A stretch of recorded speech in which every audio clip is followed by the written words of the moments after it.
This week, we welcome back Phil Zanghi of Debonaire Cigars. He'll join us for an interview, and we're going to cover boxing in our Debonaire Ideal segment as well. Very much looking forward to that. In our Stogies of the week, let's see, I'm going to talk about one of my Fishing Idols cigars, and Will's going to cover a very special Opus X smoke. All that and more, so stay tuned.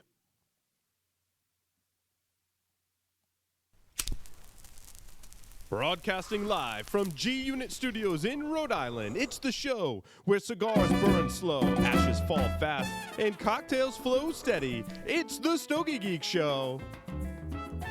M. Bombay cigars represent the most admired cigar culture of Cuba. They select the best of the best quality tobacco to use in the aging process. M. Bombay cigars are then rolled in Costa Rica by some of the most experienced cigar rollers, giving it a unique smoking experience. The band portrays the detailed and artistic nature of our small industry. Try the M. Bombay Casera, M. Bombay Mora, and the recently released M. Bombay Habano. M. Bombay Cigars, where the cigar is a way of life.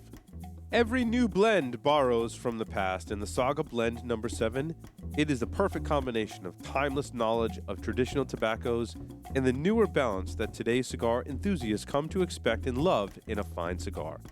Leveraging 6 generations of experience and tradition of the Reyes family, the Saga Blend No. 7 delivers a unique, full-flavored, medium-bodied cigar. The cigar is highlighted by a Brazilian wrapper over a blend of Central American and Dominican tobacco. Available in 3 sizes at an affordable price, the Saga Blend No. 7 is sure to please and bring together past and present. Duran Premium Cigars, one of the fastest growing boutique cigar companies, providing smokers a portal into the old Cuban tradition of perfect balance and the lost art of progressive flavor construction. Roberto Pelayo Duran began his career in tobacco over 2 decades ago in Havana, where his reputation grew within Cuban circles. The creation of Duran Premium Cigars has given Roberto the platform to introduce a series of cigars that offer the same quality, construction, and detail which he perfected while in Cuba. Brands include the ultra-premium Roberto P. Duran Premium Cigar Series, Azan Cigars, Nea, and Baracoa. Duran Cigars uses a seed-to-humidor approach, as all tobacco is grown on their farms and rolled in their factory in Esteli, Nicaragua. Rollers have been carefully chosen to carry out Roberto's precise method to ensure progressive flavor in each cigar. Duran Cigars invites you to make their premium your standard. Welcome, everyone, to the Stogie Geeks Show. I'm your host, Paul Asadorian, joined on the lines via Skype by none other than Will Cooper. Welcome, Will. Hey, Paul. You know, it's interesting. I was thinking about it, Will. The way I introduce you is kind of like I put myself in the middle of the ring introducing a boxer for the fight. I love it. That's how I introduce Will. Yeah. Phil Cooper! And on the lines via Skype, also, we've got Phil Zanghi. Welcome, Phil. Look at Debonaire there. Yes, very nice, very nice. Welcome to the show, guys. This is going to be a lot of fun. I'm very excited about the show this evening. We're going to interview Phil. We're going to talk about boxing in our Debonaire Ideal. We got lots of smokes to talk about in our Stogies of the Week. Now, it's interesting. The cigars that we're smoking tonight, I believe, are all different. And I don't have a Debonaire cigar to smoke, and I don't have an Indian motorcycle cigar, and I'm going to tell you why. Because anytime I bring them into the studio, all the guys around here smoke them. They disappear. Like, magically, they disappear. I'm like, what happened to the... So I lit up a Saga Golden Age Lancero. I know you and Jean-Michel work in the same factory. And this is a very good We're really cigar. good friends, too. Yes, excellent. Yep. So I lit up a Saga cigar. And it's very, very good. Really good. They've done some great work. So, Will, what did you light up? Well, we're going to talk a little more about this with Phil, but it's a brand that Phil's kind of working with some folks in Montana. It's called the Cattle Baron, and this is also made at the same factory. And this is a real tasty cigar, and I think you're going to be hearing a lot more about this cigar in the upcoming months, and we'll get into that in the interview. Very nice. Now, Phil, what did you light up this evening? I lit up a Toro Habano Debonaire. I had some older stuff I've been messing with and see I found some in the humidor. No, and they're just really. It's just I'm enjoying it actually a lot.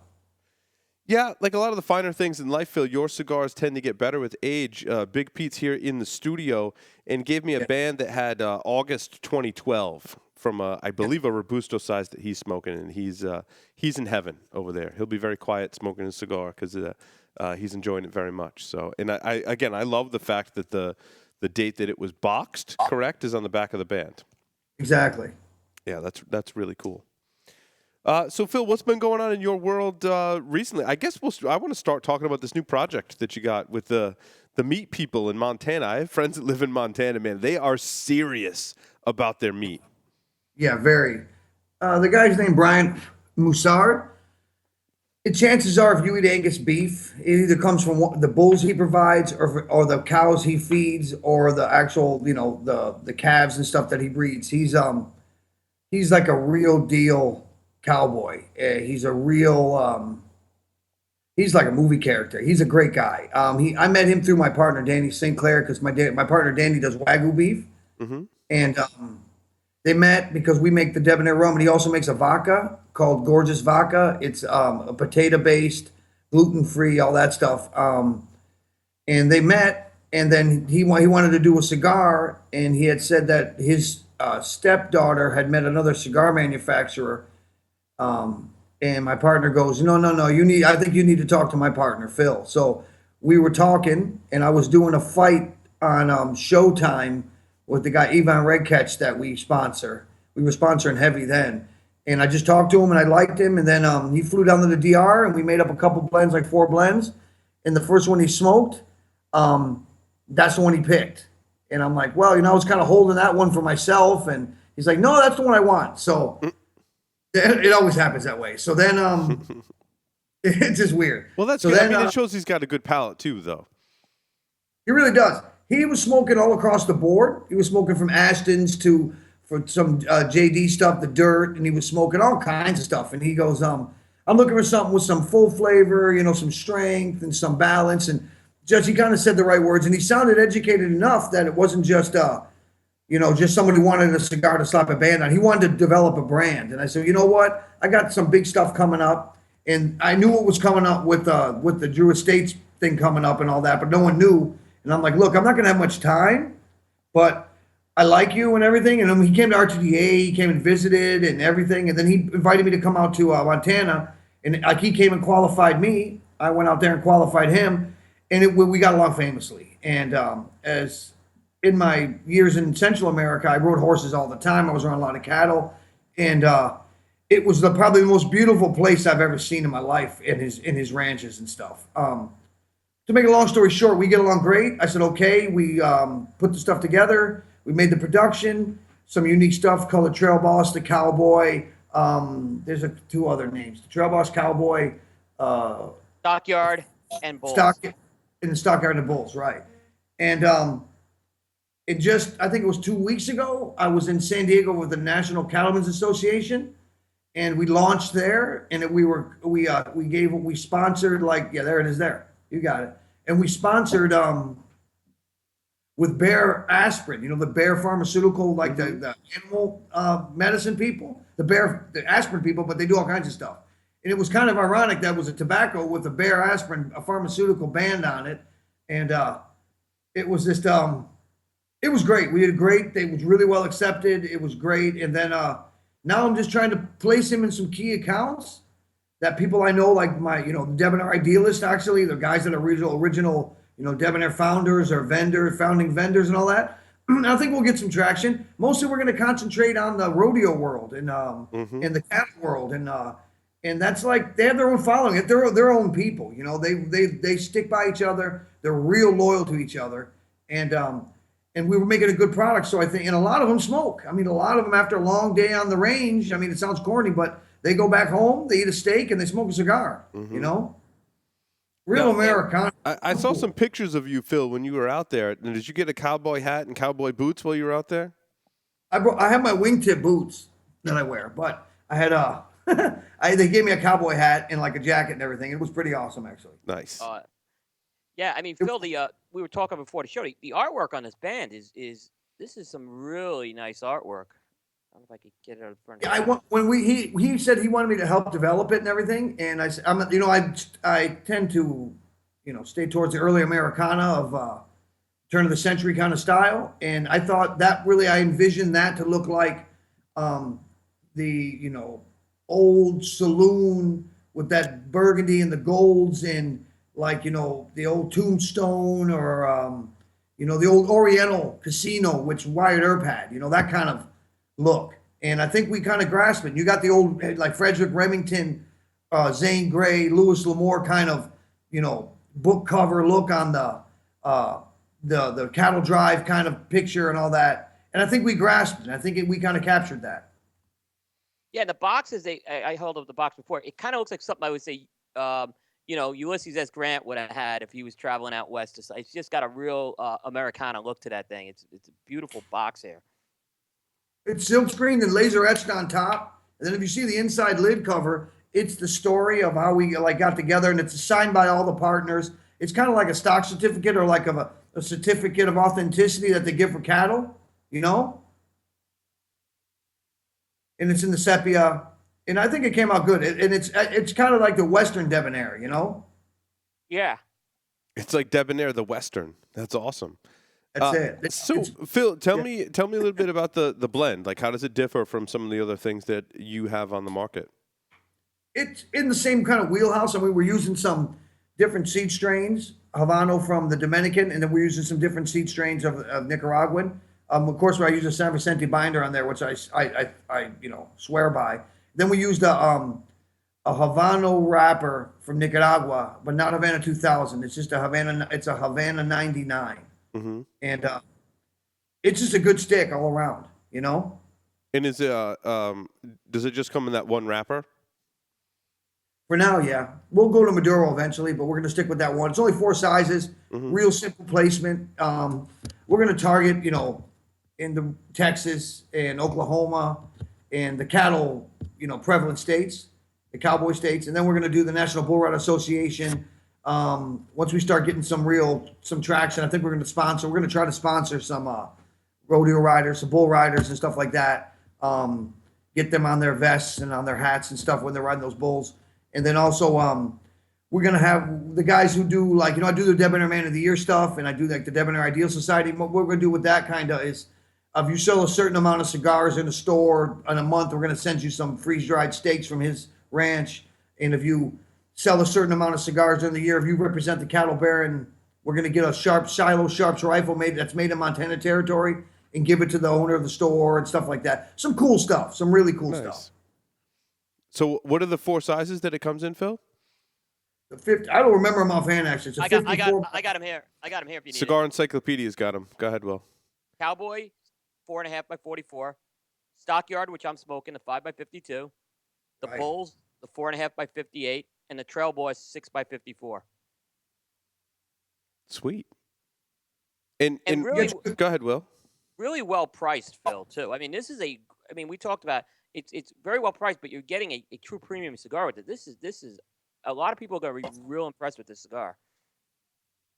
Well, that's what I'm trying to do for them, because it's a hard market, And with me working with Drew Estates now, and they're distributing all the Debonaire House products, which includes Indian motorcycle cigar and everything. I mean, that's a whole nother conversation. That's a match made in heaven. I mean, I go back with those guys like old Cadillacs. We go back. Yeah, Phil. So since you mentioned, let's talk about that. How did that kind of deal start with Drew Estate? I know you and JD have a long history together, right? Really long. I mean, JD, I consider him, forget business, is one of my closest friends. He's like family to me. He put it this way: I've been with my wife 18 years, and he knew my wife when she was my girlfriend. That's how long we go back. Mm-hmm. And he was living in Esteli, and he used to come and visit me in Don Lee and stay at my house. And I met him through Kiki Burger one time in a pizza place in Esteli, and he used to sell Indian tobacco in his little kiosk in the World Trade Centers. You're talking way back. And I love John. He's my buddy. And Salucci and all those crew over there, they've always been really close to me. We've always been really good friends. We always helped each other every way we could. No matter what it was, to getting him tobacco in the beginning days, or just being friends and helping each other, talking, trying to bounce things off each other and try to do right business and all that kind of stuff. And it really started last year at Pro Cigar. He came, and it was him and some other people came and visited the factory, and they did our tour. And Johnny was like, "Man, you're doing good, man. It's only you still, right?" I go, "Yeah, it's only me." And it was like it was the second year, like 2.5 years into it, and he's like, "Well, you want help?" I go, "Sure." I don't know what that means, So he just said, let me talk to some people, and maybe we can help you, and we can get with our outfit, and we can get you out there to more places what you need to be in, and blah blah blah. So okay, we just talked, and then it just kept going on, growing a little bit, and we just kept talking. And then at the show RTDA this year, the IPCPR, I call it now, we had to sit down, and my partner Danny was there, and it's just like they gave me a really good offer. And I'm like, well, okay, really? They're like, yeah, man, Phil, this is the way to do it. We're looking for new projects and products to distribute, and I mean, it just all makes sense that we do it with you if you're up for it. And basically, it stays the same. I'm the same thing. Mm-hmm. They're just going to help me with infrastructure and give me more people on the road, and I can use their sales force. But I'm still going to be on the road doing the same Debonaire Ideal, doing the Debonaire Ideal gatherings, and with Indian Motorcycle Tribe, running around getting new tribal members and getting new people in the tribe, and that's it. And they're all in. I mean, they're so with it. I was just at their big their national sales meeting they do once a year, and I had to do a presentation in front of all the people, and it was received famously. And to like standing ovation, clapping, and just the positive mental attitude. They're digging it. The Debonair Ideal, how to be a better man, and all that, whatever. And it's I think it's going to be good. It's going to help me a lot because I can bring Debonair to more people, and I can bring Indian to more people. Yeah, how it seemed to me, Phil, like your brands really fit in well with the whole Drew Estate portfolio, right? I mean, they've got Liga Privada, but I mean, that stands like on its own. And how did you see kind of like your lines, both Debonair and Indian Motorcycle, fitting in their portfolio? I mean, it's unique stuff. And remember all their stuff is like a personality, they say, or character driven. Mm-hmm. And I mean, I kind of fall in that category, not to sound conceited. I mean, this is what we do. We're out there. I'm an evangelical sales guy, and they just dig the whole method. It's that passion, that whole way of their Drew Estates thing. Live it, breathe it, eat it. That's what I do. And Johnny always says like the Debonair is the Liga 9 of the Dominican Republic, and the Indian motorcycle thing. Just like that's just a given. I mean, that's like it's a full circle story. I had it, lost it, got it back now, and the whole thing, and went away from it, and it came back to me like like an estranged lover. Now it's meant to be. And the Indian motorcycle people are just awesome, man. They're so in it. They're so good with me. They like love what I'm doing. They say I'm one of their best licensees. Like for the little time we've been doing it, they're really impressed. And yeah, Phil, I like how you find different markets. Like you've got the motorcycle kind of thing going, and then you get the cattle rancher, bull riding kind of market going. I think that's really unique, and it helps you kind of differentiate yourself in the market because you're finding these other markets that have nothing to do with cigars at face value, but you're kind of infusing cigars in targeting that market, and I think that's really unique. That's cool. And then you got Debonair right at the core, which is kind of that that whole ideal thing, which just appeals to everybody. So it's really a good balance. And I mean that's what I've always envisioned, guys. Since I started talking to you guys, I mean, I got to thank you both. I mean, I believed in you, you believed in me, and I can say a lot of my success in people getting to know the Debonair Ideal and how to be a gentleman and the Debonair way, and all that's from you guys. I mean, you've been a proponent and you've really believed in it. And we spoke in the beginning. I wanted you guys to really like my products, not just be a sponsor that just puts a name on the board. And you guys smoked them, enjoyed them before we did business. And you stayed true to what we agreed on, Yeah, and it's interesting, Phil. It's a testament to your product that when we bring them here in the studio, everyone smokes them. And that's why there's never any here in the studio. When Will comes up, he's like, "You got any Debonair?" I'm like, "No, dude. Every time I bring them in the studio, they're gone, And I share them with people who really enjoy them too, And even though I'm selective at who I give them to, those people come back and they actively seek them out. Like I get guys on my other security podcast. Every time one of the guys flies up from Maryland to do the show, like a couple times, once a quarter, a couple times a quarter, he comes up here to do the show. And Indy Motorcycle has become every time he comes up, he's like, Did you got any motorcycle? Yeah. So That's that's good. a great testament to your That product. makes me feel good. I mean, I work hard at this. I mean, I lose sleep. I mean, it's always make a better batch the next time. Make a better batch the next time. I mean, I think the Indian motorcycle cigars are they haven't even seen the best of them yet. I mean, I'm working with Leo so close on better grades of those fillers of that, that Havana Vuelta Abajo, Ligero, and I'm working with the better grades of the Nicaraguan. I'm looking at the better grades of a higher yield on the wrapper. The broadleaf on there is sick. I mean, that's great. The Ecuadorian's good, the Habano, but I mean, I'm gonna get it better. I want it better. I want it to be, I mean, I'm weird like that. I prefer the critique than the praise. I want people to be able to find nothing wrong with it, and that was always the thing with Debonaire. The only critique I really got was it was too expensive. But now it's not. I mean, people say it's pricey. It's not too expensive. It's pricey. So that means they're buying it and they're paying the price for it. And it's like, and I've lived up to it. I mean, of course I can see you're a BSer, this guy's full of it. He ain't doing nothing. He's just out there trying to pump some expensive thing to make a quick buck. But, it's been 3 years straight, man. I haven't stopped at all, and I just think it's divinely guided thing I've always said. And I pray a lot, and I'm all for that with God helping me. And he brought Johnny and the Drew Estates crew to me. I mean, I was at a point, I was at a pinnacle. No, you couldn't grow. You couldn't grow without some help. No, I totally get that. And then I want to ask you a question, Phil. So now that you're, partnered with Drew Estate, are there plans for you to work on some cigars together? Like, I just picture you and Jonathan in the same room trying to find a cigar that, you both like, and a blend that you could work on together. And how cool would that be? I mean, honestly, we haven't spoke about it, but I don't doubt it. I mean, we're all tobacco fiends, and I mean, we just got so many ideas in our melon heads that, what I mean? I absolutely see it. I'm looking forward to it happening, and then working for the, two of the best regions in the world to grow tobacco, I mean, we got our hands on the best leaf there is. So, what I mean? And the whole trick in this industry at this point of the juncture is distribution. And if you have a good distribution channel, you can and if you have good product, the chances of success are very high. But what do you consider success? I mean, is it selling 10 million sticks the first year out? I mean, that doesn't happen.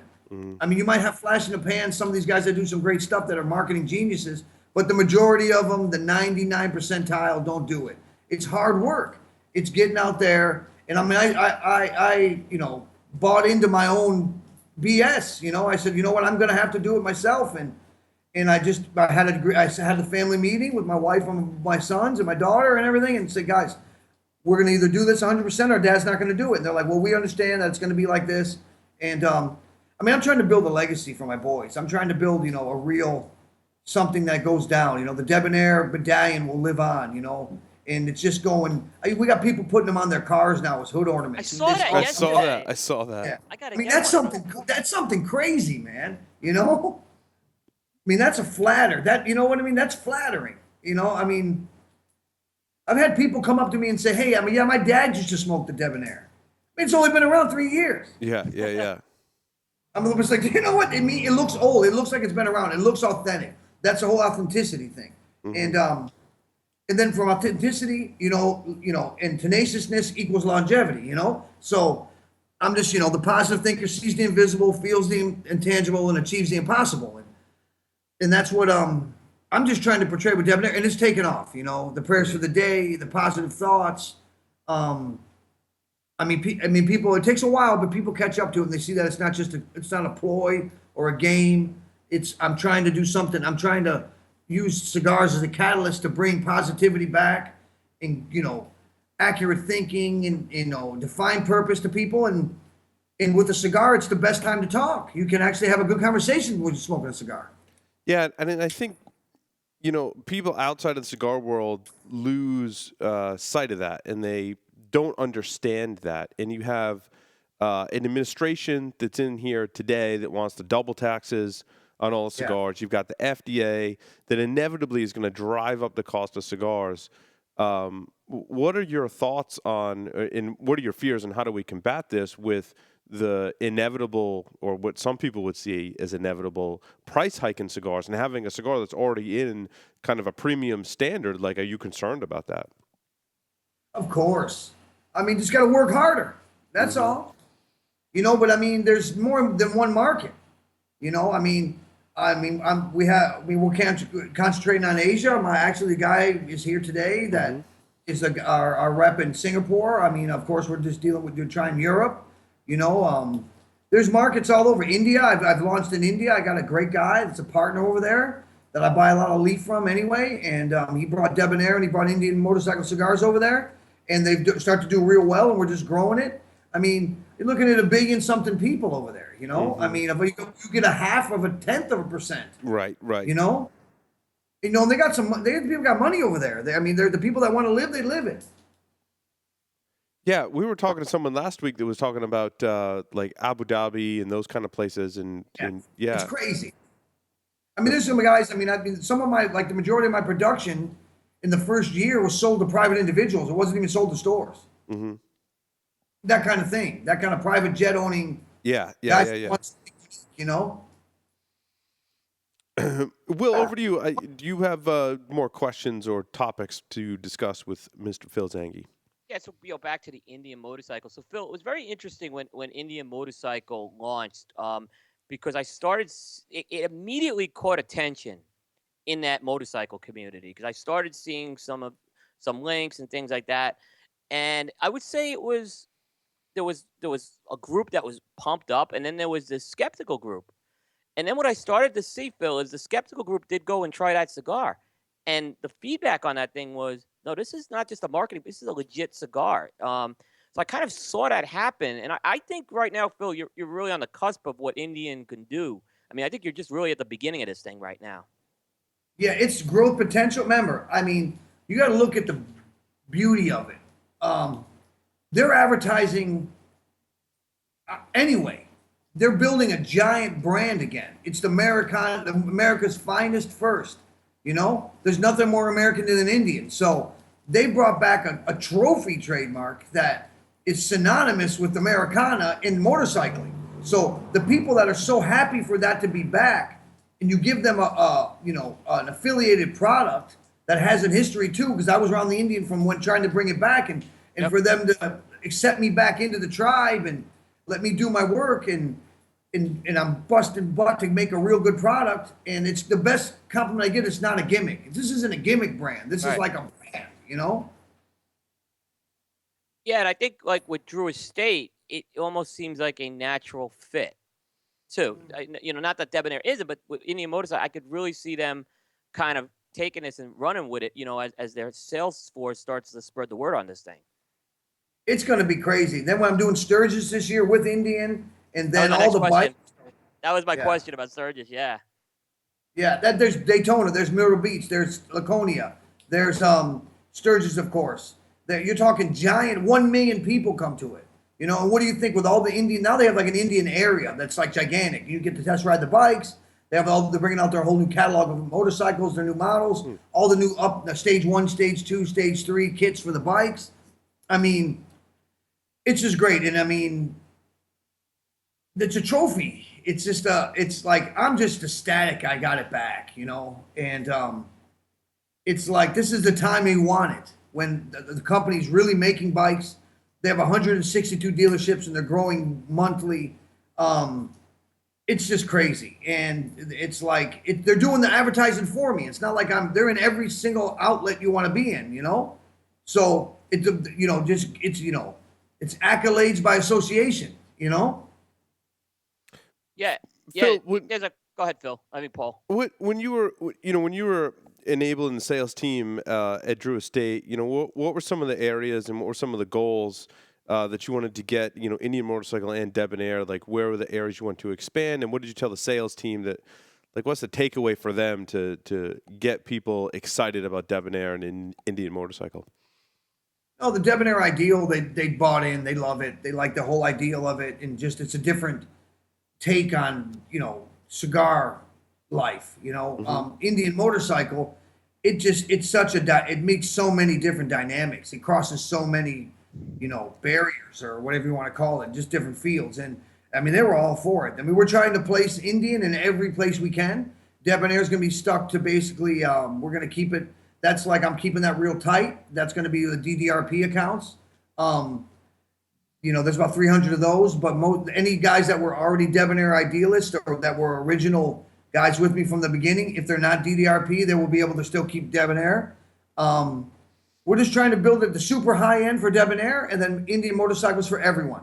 That's what we're trying to do. And that's smart, Phil, because, Debonaire, it always was a more limited project per se in terms of, you weren't going to put out hundreds of thousands of those every year. So, I mean, we're trying, the numbers grow and they're going to grow organically, but Debonaire's made to be, it's a pricey, it's high end, it's very exclusive, and it's got its niche market. I mean, Indian, that's the other niche market. That's the, I mean, of course, it's going to be in catalogs, it's going to be in everything. It's going to go all over. Everyone knew that. I said, this is going to go to everybody. We want this to be everywhere. First we're going to target every store we can get into, and then it's just going to be a natural progression because it's made for the people. It's made for people that, like, there's not a cigar shop in some of these areas that these guys got to get it, and they're Indian motorcycle riders. Remember, there's so many riders out there that I've already seen that haven't really smoked cigars, that now with the Indian motorcycle cigar, they're smoking cigars. I'm generating new smokers, right? New cigar smokers, and it's helping building the brand, and it's also building the world of cigar smokers, I got two questions, Phil, from actually two different bike dealers asking, how do you sell this cigar? I said, obviously you got to contact them, but you need a tobacco license. So it was even interesting that they were thinking about that. We've been trying to work it out with Home Office Indian. Exactly that. There's been dealer inquiries, but how do you really set that up? The only way I'm trying to work it out where if there's a local store close to there, they can deal with the maintaining the humidor and all that. Or that's why it's going to be a lot. I'm trying to, this year I think we'll be in the Indian main catalog that they can order direct through Indian and they'll be shipped to them. We'll probably ship them out of Pennsylvania or somewhere. That's why it's going to be in the catalogs, because that's probably the easiest way for everyone to get their hands on it is to go through a major catalog and then they can ship it to you, Yep, that's a good idea. Because like you said, there's a lot of people, South Dakota, these states aren't filled with a lot of cigar shops. So I think that's right. I mean, there's people that, remember, that ride bikes, they're in the middle of nowhere. And it's like, but the thing is also that we can say, okay, well, in this area, this cigar shop that you don't even know exists, now they'll go over there and bring their whole crew with them. And they'll start going to a shop and buying Indian motorcycle cigars and buying everybody's cigar, because I want everyone to do good. And it just helps everybody in general. So then you got people that never really smoke cigars. Now they've gotten into our vocation, Sure. No, that's great. And we're certainly in a time in our industry where we need more people smoking cigars. So the inroads you've made into these other industries that have made the people who are into motorcycles, that are into, cattle and rodeos, getting them into cigars, we need that right now more than ever. I mean, that's the problem. When people get in, you got to find something unique. You got to find a market that nobody's really in. And, that's the whole thing. And that's what I've always thought, that basically if I just attack the same markets that everyone else is attacking, well, I mean, what are my chances? I mean, I'm competing with guys that already been known and set in it. But if you go to a place, you make a great product within a very familiar theme, as in cattle baron and a cowboy, and every guy that runs cattle, that's a rancher, wants to be a cattle baron. I mean, it's that they're going to pretty much try it, if they smoke. Yeah, it was very interesting because I never, you were at the Cattlemen's Convention, and you would never think of that would be a place to launch a cigar. But what better way than to go right to the big industry event and get everyone behind it who's anyone in that industry right now to spread it, the word. So I thought that was brilliant. Yeah. They're the guy. That's the cattle baron. That is the guy. That's the guy you want that's going to go back to his cattle auctions. That's the one who's going to go to his feedlot. That's the guy who's going to go to his birthing station, and he's going to be smoking a cigar. And they go, where'd you get that? Oh, I got some in the back. Come on, let's go look. Oh, where did you buy that? Oh, this is one of our brothers makes this. Really? Yeah, you know the guy from Reminiscent Bulls. Reminiscent Bull. Oh, yeah, Musard. Right, that's him. Trust me. And they really are loyal to each other. Yeah, yeah, with his potato vodka, I saw, like I said, I started doing a little research on. he's got a very strong following with that vodka. He does. He's doing good. He's a great. You got to get him on the show, man. You got to. We are scheduling him. We've already been in touch, so he will be on. I tell you what. Speaking of potato vodka, there are some cocktails that we make here in the studio that specifically call for potato vodka. And there was a distillery, I think it was in Maine. I don't know if they stopped distributing in Rhode Island or if they stopped making the vodka. So we've been in search for a potato vodka to replace this in this cocktail that we make. And I tell you what, for the cigar smokers out there, do not dismiss vodka to go with your cigars because it doesn't take away from it, but I think it can certainly add to it, especially if it's in a very well-balanced cocktail. In this like natural potato vodka, I tell you what, one of my friends who grew up, being a bartender and mixed a lot of cocktails for the different shows that we have here, he was a big fan of potato vodka, and it is awesome. It is awesome. I mean, in the vodka world, that's the premium vodka. Mm-hmm. The potato is the real stuff. You know? Yeah. And what a lot of people don't realize is when you get vodka from wherever, it's not potato vodka. Potato vodka is a very different profile. It's very clean. You can almost taste a little of that potato in there too. And I know that sounds like weird, but it's very, very nice, especially when done correctly in a very well-balanced cocktail. Just the same thing as you would have in a very well-balanced cigar, right? You get a very well-balanced cocktail, and you get that potato vodka in it. It's great. Absolutely. Absolutely. Yeah, you got it. Will, more questions for Phil. So, Phil, obviously we talked a lot about distribution tonight, and obviously it's going to give you some more time for production. Any projects you care to share or talk with us right now about? No is a fine answer, too, but I'm going to ask. So, I don't want to put you on the spot. That? So, no, it's okay if you say no. So. I've been dabbling with a thing called Daybreak, a Debonaire Connecticut shade. And I think I got a handle on it, and I'm thinking about that in the next couple of years, bring that out. But it's got to be a full flavor, not just a regular, not a hay taste. I want a Connecticut shade that I'm trying to make a blend that enhances the Connecticut shade. Because Connecticut shade can tend to have a kind of a straw taste. So I'm trying to find some tobaccos that can blend with that taste and bring out the cinnamon notes that Connecticut can have sometimes, and then mask the dry taste on it. Yeah, Phil, I've smoked a lot of different Connecticut's, and even just today, I went and pulled and bought from my local brick and mortar a bunch of different sizes of Connecticut's that I hadn't tried before because I'm starting to run out of different Connecticut's to smoke. That's how much I love the Connecticut's, and it's hard to find ones. I find that there's some that go like way too mild and really just have that hay flavor that you talk about, and then you have ones on the other end of the spectrum that have tried to overcompensate in the blend, and I think have too much body and too much other flavor that masks that greatness that you can get from the Connecticut wrapper. And the ones that stand out for me in the market and the ones that I love to smoke are the ones that balance that, right? They've got just enough body where it's not too mild, and they bring out that wonderful sweetness that I think you can get. You mentioned that cinnamon, right? There's a sweetness component you can get from that Connecticut. Those ones in that sweet spot, man, are just awesome.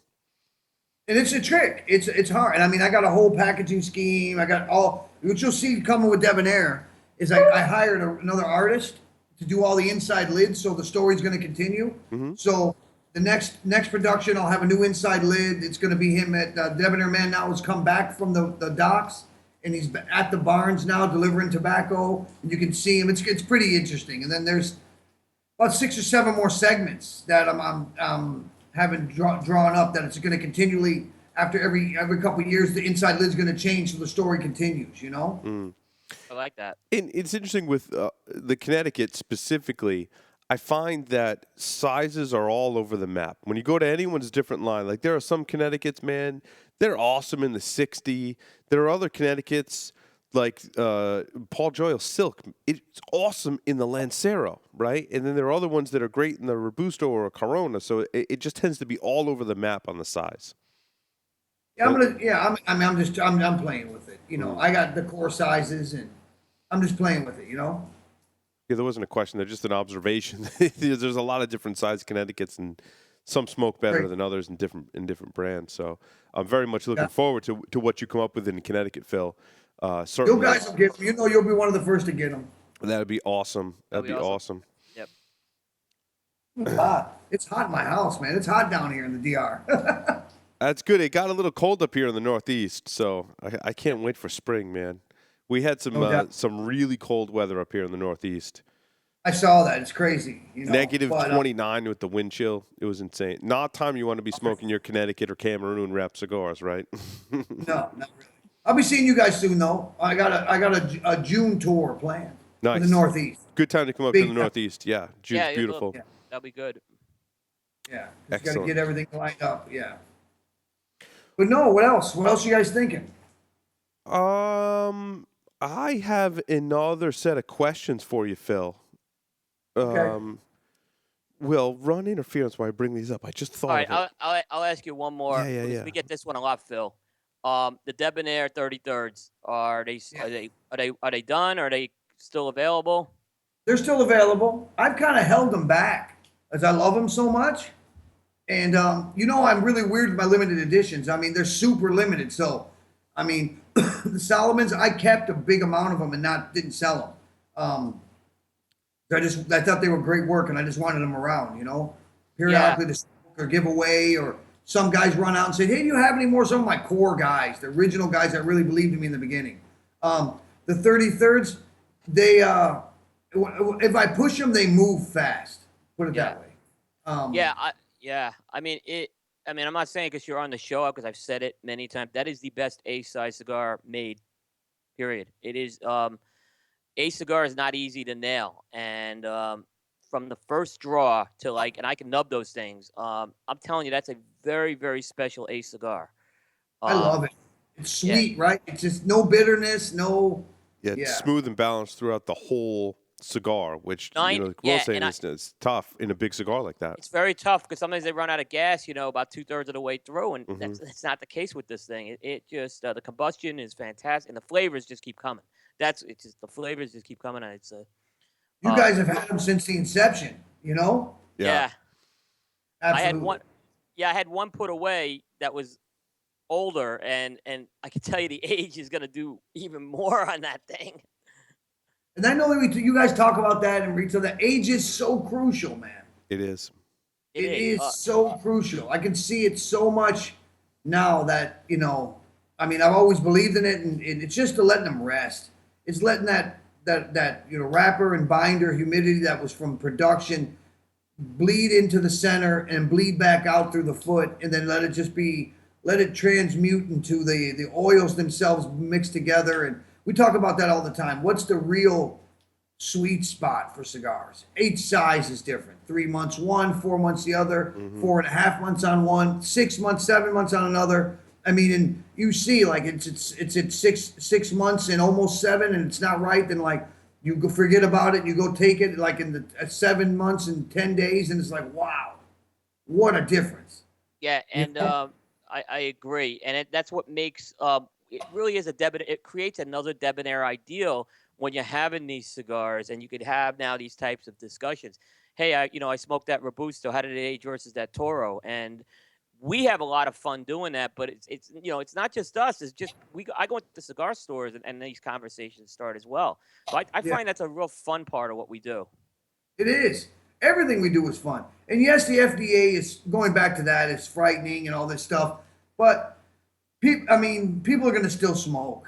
We're a very, very, tenacious business, and we're not going to give up easy. And it's unfair, but life's unfair in a lot of ways. But, it's you just got to work around it. And I know that we're resilient, and the people that really love this business and that really are in this business to be in it, we'll stay and we'll figure it out, and sales might drop a little bit, but then you're going to figure out a way. There's always a way, and then it'll come back up again, and we'll find a way how to make it right. And, it just is what it is. You just got to, you can't put your head in the sand like an ostrich. You got to realize what it is and get at it, Yeah, human nature is adaptable, And I think that's, it's no different with cigars. We're gonna adapt. No, it will change, no doubt about it. But like I said, we're human nature, and it's adaptable. So I think it's a good thing. Hey, Phil, I've got 5 questions for you. Okay. These are derived from the original 5 questions, and these are kind of follow-on questions. So I want to start out with question 1. What's one thing about you that most people do not know? I don't know. I'm pretty open book. That's hard to say. But they don't know. I don't know. I'm a real open book. I kind of don't hide much from nobody. You know? You're an honest and true person. That's good. I mean, you know me. You know me. Do I ever hold back? No. I mean, I'll tell you anything. I mean, I'll tell you the truth. I'll tell you that, Question 2. Choose a song that, in your opinion, best represents one of the following. A, your life. B, one you would play to get pumped up. Or C, the best breakup song. So you can pick any one of those topics and talk about which song you think goes along with them. I mean, I can say one of the best albums that has lots of great songs on it, Get Rich or Die Trying by 50 Cent. Nice. Oh, that's a good choice. He's already gotten into that Drew Estate culture. Oh, that's a good choice. He's already gotten that. That's right. As most people know, Phil, the popular game of Ask Grabby Grabby is played in teams of 3. Choose 2 people other than yourself to represent your team in the popular game of Ask Grabby Grabby. I don't even know what that game is. I never heard of that game. Just pretend. Just pretend, Phil. Pretend. Just pretend. 2 other team members? In the fictitious game of Ask Grabby Grabby, who would be your teammates? I don't know. Kim Kardashian and Nicki Minaj. How about that? There you go. Very nice. Very nice. I'm surprised JD didn't make it on that list. Maybe he's an alternate. If you could have dinner with one person other than those you chose to be your parents when we first asked you these questions, who would it be and why? Alive or dead, fiction or nonfiction, you get to choose from? Sherlock Holmes. And for my mother, I think Annie Oakley. Outside of the career that you chose or the career that chose you, if you could choose anything, what's your fantasy career or job? Mechanical engineer, and that works at like a big automotive company. Worked for Ford. Nice. Totally see that. I can see that. Very good. Well, Phil's going to stick around with us. We're going to take a short break and come back. We're going to talk about Debonaire Ideal. We're going to talk about boxing. And in preparation for this segment, I went back and I watched Rocky 3. Rocky 3 is the one with Mr. T, right? I love it. Yeah. I went back and watched Rocky 3. Eye of the Tiger. Eye of the Tiger. So with that, we're going to take a short break. Come back with Debonaire Ideal. So stay tuned. Don't go anywhere.